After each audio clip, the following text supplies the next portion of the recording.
लाहौर नुमाइंदा खसूसी उस्मान जट की रिपोर्ट के मुताबिक बड़े भाई Syed Yawar Abbas, deputy secretary committee of प्रोलेज professional Punjab assembly, speaker Mohammad Ahmad Khan, Syed Yousaf Raza Gilani, Pakistan institute for parliamentary studies के ज़ेर-ए-इत्माम काउंसिल ऑफ चेयरपर्सन की वर्कशॉप गुज़श्ता रोज़ इस्लामाबाद में मुनक्किद हुई, जिसमें Syed Yawar Abbas, deputy secretary committee बराए इस्तेहकाक सूबाई असम्बली पंजाब और दिगर ने खसूसी शिरकत की।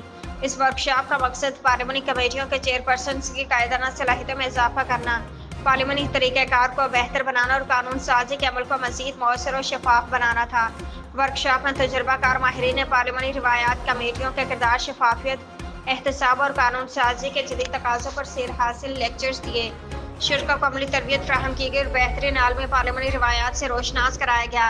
वर्कशॉप में चेयरपर्सन ने आपस में तजुर्बात का तबादला किया और पार्लियामानी कारकर्दगी को मज़ीद बेहतर बनाने के लिए मुफीद तजावीज़ पेश की। आखिर में मुंतज़मीन ने शुरा का शुक्रिया अदा किया और मुस्तकबिल में ऐसे मज़ीद तरबियती प्रोग्राम मुनक्किद करने का अज़्म इज़हार किया।